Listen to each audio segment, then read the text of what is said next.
Hi guys, ನಮಸ್ತೆ. ನಾನು ನಿಮ್ಮ ನಂದೀಶ್ ತುಮಕೂರು. ನೀವು ನೋಡ್ತಿರೋದು N for Nandi Kannada YouTube channel. Guys, ನಿಮ್ಗೊಂದು ವಿಷಯ ತಲುಪಿಸ್ಬೇಕಾಗಿತ್ತು, ಹಂಗಾಗಿ ಈ ವಿಡಿಯೋ ಮಾಡ್ತಾ ಇದ್ದೀನಿ. ಏನಪ್ಪ ವಿಷಯ ಅಂದ್ರೆ, ಇನ್ನೊಂದು 4-5 ದಿವಸ ಬಿಟ್ಕೊಂಡ್ರೆ ಆಯುಧ ಪೂಜೆ ಬರುತ್ತಲ್ವಾ.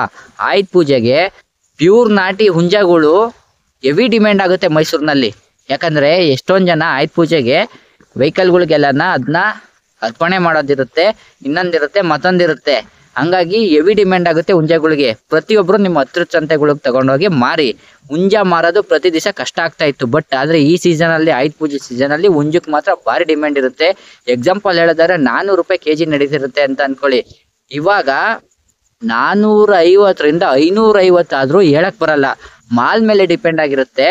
ಅಂದ್ರೆ ಹೆಂಗಿರ್ಬೇಕು ಹುಂಜಗಳು ಅಂದ್ರೆ, ಕೆಂಪಗಿರ್ಬೇಕು. ತುರೆಮಣಿ ಜುಟ್ಟಿರುತ್ತಲ್ಲ, ಆ ತರದಕ್ಕೆ ಒಳ್ಳೆ ಡಿಮ್ಯಾಂಡ್ ಸಿಗುತ್ತೆ. ಯಾರು ಮಾರ್ಬಿಟ್ಟು ಕಮ್ಮಿ ಕೊಡೋಕೆ ಹೋಗ್ಬೇಡಿ. ನಾವು ರೈತರುಗಳು ಇನ್ನೊಂದು ತಪ್ಪು ಮಾಡ್ತಾ ಇದ್ದೀವಿ.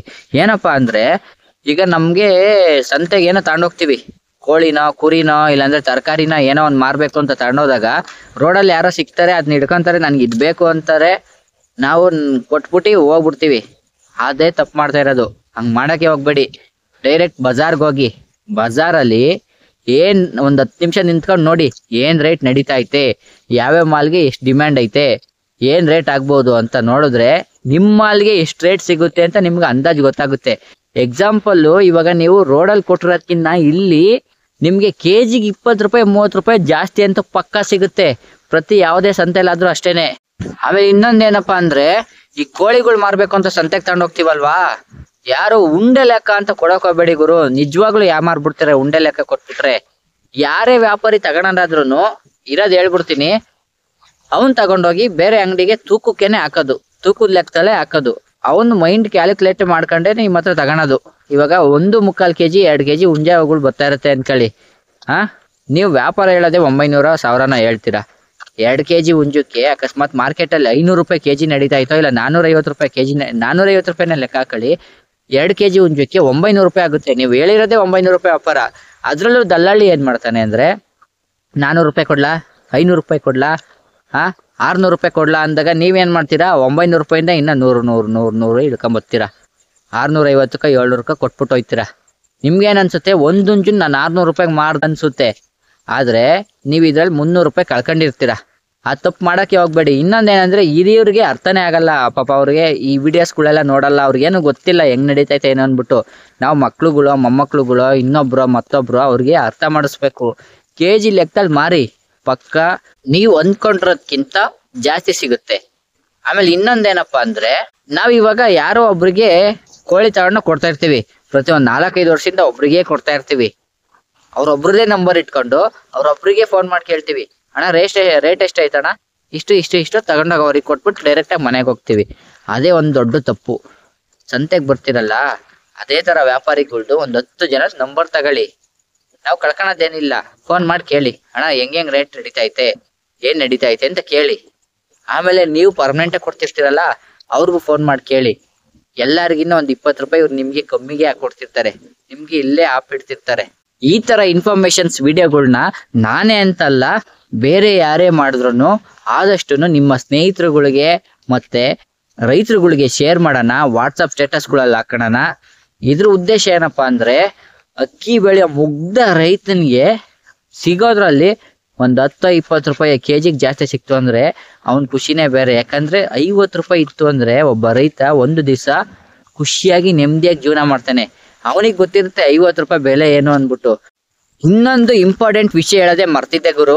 ಏನ್ ಗೊತ್ತಾ, ಇವಾಗ ನೀವು ಶೆಡ್ ಅಲ್ಲಿ ಕ್ರಾಸ್ ನಾಟಿ ಸಾಕಿರ್ತೀರ ಗೊತ್ತಾ, ಸೊನಾಲಿನೋ ಅಥವಾ ಮೈಸೂರು ನಾಟಿನ ಸಾಕಿರ್ತೀರಲ್ಲ, ನಿಮ್ಮ ಕೋಳಿ ಹುಂಜಗಳಿಗೂ ಇವಾಗ ಈ ಸೀಸನ್ ಅಲ್ಲಿ ಡಿಮ್ಯಾಂಡ್ ಬರುತ್ತೆ. ಎಕ್ಸಾಂಪಲ್ 250ಕ್ಕೋ 300 ರೂಪಾಯಿಗ ಮಾರ್ತಿರ್ತೀರ ಗೊತ್ತಾ ಕೆಜಿಗೆ. ಅದನ್ನ ಮಾರಕ್ಕೆ ಎಷ್ಟೊಂದು ಕಷ್ಟ ಪಡ್ತಾ ಇರ್ತೀವಿ.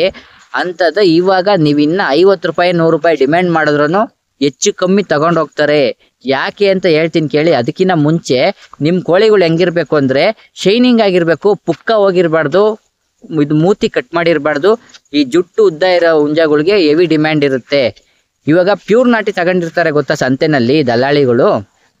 ಆ ದಲ್ಲಾಳಿಗಳು ಏನ್ ಮಾಡ್ತಾರೆ ಅಂದ್ರೆ, ಅಂಗಡಿಗೆ ತಗೊಂಡೋಗಿ 450ಕ್ಕೋ 500 ರೂಪಾಯಿಗೋ 550 ರೂಪಾಯಿಗೋ ಕೆಜಿಗೆ ಆ ಅಂಗಡಿಗಳಿಗೆ ಮಾರ್ತಿರ್ತಾರಲ್ಲ, ಅವರು ಈಗ ಈ ಶೆಡ್ ಕ್ರಾಸ್ ನಾಟಿಗಳಿಗೆ ಹುಂಜೆಗಳಿಗೆ ಡಿಮ್ಯಾಂಡ್ ಇರೋದ್ರಿಂದ ಇವನ್ನ ಅದಕ್ಕೆ ಮಿಕ್ಸ್ ಮಾಡ್ತಾರೆ. ಕೆಲವೊಬ್ರು, ಎಲ್ಲಾರು ಅಂತ ಹೇಳ್ತಾ ಇಲ್ಲ, ಕೆಲವೊಬ್ರು ಮಿಕ್ಸ್ ಮಾಡ್ಕೊಂಡು ತಗೊಂಡೋಗಿ ಹಾಕಿದ್ರೆ ಅವ್ರಿಗೆ ಇನ್ನ ಜಾಸ್ತಿ ಲಾಭ ಸಿಗುತ್ತೆ. ಆ ಲಾಭ ನಿಮ್ ಶೆಡ್ ನಾಟಿ ಕೋಳಿಗಳಿಂದ ಜಾಸ್ತಿ ಸಿಗುತ್ತೆ. ಶೆಡ್ ಅಲ್ಲಿ ಸಾಕಿರೋನಿಗೆ ಏನು ಅಷ್ಟು ಕೋಳಿ ಮಾಡಿದ್ರೆ ಲಾಭ ಸಿಕ್ಕಿರುತ್ತೋ ಅಷ್ಟೇ ಕೋಳಿ ತಗೊಂಡೋಗಿರೋನ್ಗೂ ಸಿಕ್ಕಿರುತ್ತೆ. ಹಂಗಾಗಿ ಆದಷ್ಟು ಇವಾಗ ನೀವು ಡಿಮ್ಯಾಂಡ್ ಮಾಡ್ಕೊಂಡು ದುಡ್ಡು ಮಾಡ್ಕೊಳ್ಳಿ ಅಂತ ಹೇಳಕ್ ಇಷ್ಟಪಡ್ತೀನಿ. ಈ ತರ ಇನ್ಫಾರ್ಮೇಶನ್ಸ್ ಬೇಕು ಅಂದ್ರೆ ನನ್ನ ಚಾನಲ್ನ ಸಬ್ಸ್ಕ್ರೈಬ್ ಮಾಡ್ಕೊಳ್ಳೋದು ಮಾತ್ರ ಮರಿಬೇಡಿ. ಈ ತರ ಇನ್ಫಾರ್ಮೇಶನ್ ಎಲ್ಲ ನನ್ನ ಚಾನಲ್ ಇಂದ ಮಾತ್ರ ಸಿಗತ್ ಸಾಧ್ಯ ನಿಮ್ಗೆ. ಎಷ್ಟೊಂದ್ ಜನ ಕೇಳ್ತಾ ಇದ್ರಿ ಮೈಸೂರು ನಾಟಿಗೂನು ಮತ್ತೆ ಪ್ಯೂರ್ ನಾಟಿಗೂನು ಏನ್ ವ್ಯತ್ಯಾಸ ಅಂತ. ಮೈಸೂರು ನಾಟಿಗೆ ಹಾಕೋ ಫುಡ್ ನ ಪ್ಯೂರ್ ನಾಟಿಗೆ ಹಾಕಿದ್ರೆ ಬೇಗ ದಪ್ಪ ಆಗುತ್ತಲ್ಲ, ಪ್ಯೂರ್ ನಾಟಿಗೆ ಜಾಸ್ತಿ ರೇಟ್ ಐತಲ್ಲ ಅಂತ ಕೇಳ್ತಾ ಇದ್ರಿ. ಆ ತಪ್ಪನ್ನ ನೀವು ಮಾಡಕ್ ಹೋಗ್ಬೇಡಿ. ಯಾಕೆ ಅಂತ ಹೇಳ್ತೀನಿ ಕೇಳಿ. ಮೊದ್ಲು ವ್ಯತ್ಯಾಸ ತಿಳ್ಕೊಳ್ಳೋಣ. ಇದು ನನ್ನ ಪ್ರಕಾರ ಹೇಳ್ತಾ ಇರೋ ವ್ಯತ್ಯಾಸ. ನೋಡಿ, ಪ್ಯೂರ್ ನಾಟಿ ಮಿನಿಮಮ್ 1 kg ಬರ್ಬೇಕು ಅಂದ್ರೆ 8 ತಿಂಗಳು ಬೇಕು. 7 ರಿಂದ 8 ತಿಂಗಳು ಬೇಕೇ ಬೇಕು. 1.25 kg ಬರೋ ಅದು ತೋಟದಲ್ಲಿ, ಊರಲ್ಲಿ, ಕೇರಿಯಲ್ಲಿ ಎಲ್ಲ ಓಡಾಡಿ ಮಾಂಸ ಗಟ್ಟಿಯಾಗಿರುತ್ತೆ. ಅದೇ ಮೈಸೂರು ನಾಟಿ 3.5 ತಿಂಗಳಿಗೆ ಬರಬೇಕು.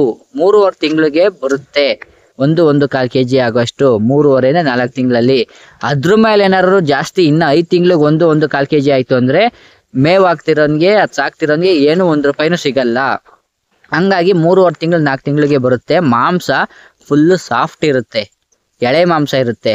ಈಗ ಇವಾಗ ಅಂಗಡಿಲೆಲ್ಲ ಮಾರೋರು ಏನ್ ಮಾಡ್ತಾರೆ ಅಂದ್ರೆ ಪ್ಯೂರ್ ನಾಟಿ ಅಂತಾನೆ ಮೈಸೂರು ನಾಟಿನೂ ಮಾರೋದು ಎಷ್ಟೊಂದ್ ಜನ. ಇವಾಗ ಎಷ್ಟೊಂದ್ ಜನ ಗೊತ್ತಿಲ್ದಲೆ ಅದನ್ನ ತಗೊಂಡೋಗ್ಬಿಟ್ಟು ಕುಕ್ಕರ್ಗೆ ಹಾಕಿ ಬೇಯಿಸ್ತಾರೆ. ಇದು ಮಿನಿಮಮ್ 4 ರಿಂದ 5 6 ವಿಷಲ್ ಕೂಗ್ತೀವಿ ಪ್ಯೂರ್ ನಾಟಿಗೆ. ಅದು 5 6 ಕೂಗಿದ್ರೆ ಕದ್ರೆ ಹೋಗ್ಬಿಟ್ಟಿರುತ್ತೆ. ಮೇನ್ ಅಂಗಡಿಗಳಲ್ಲಿ ಇದೇ ಕಂಪ್ಲೇಂಟು. ಆಮೇಲೆ ಟೇಸ್ಟ್ ವೈಸು, ಈಗ ಇದು ಮೈಸೂರು ನಾಟಿ ಫುಡ್ ತಿಂದು ಬೆಳೆದಿರುತ್ತೆ. ಆ ಟೇಸ್ಟ್, ಮಾಂಸದ ಟೇಸ್ಟನು ಅದೇ ತರ ಬೂಸು ತರನೇ ಬರ್ತಿರುತ್ತೆ ಸ್ಮೆಲ್ ಎಲ್ಲವ.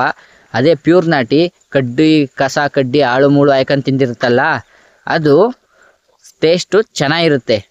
ಇನ್ನೂ ವ್ಯತ್ಯಾಸ ಹೇಳೋದಿದೆ, ಆದ್ರೆ ಈ ವಿಡಿಯೋ ಲೆಂತ್ ಜಾಸ್ತಿ ಆಗುತ್ತೆ ಅನ್ನೋದಕ್ಕೋಸ್ಕರ ಈ ವಿಡಿಯೋದಲ್ಲಿ ಇಷ್ಟೇ ವ್ಯತ್ಯಾಸ ಹೇಳ್ತಾ ಇದ್ದೀನಿ. ನೆಕ್ಸ್ಟ್ ವಿಡಿಯೋದಲ್ಲಿ ಯಾವಾಗಾರು ಫ್ರೀ ಆದಾಗ ಒಂದು ವಿಡಿಯೋ ಮಾಡ್ತೀನಿ.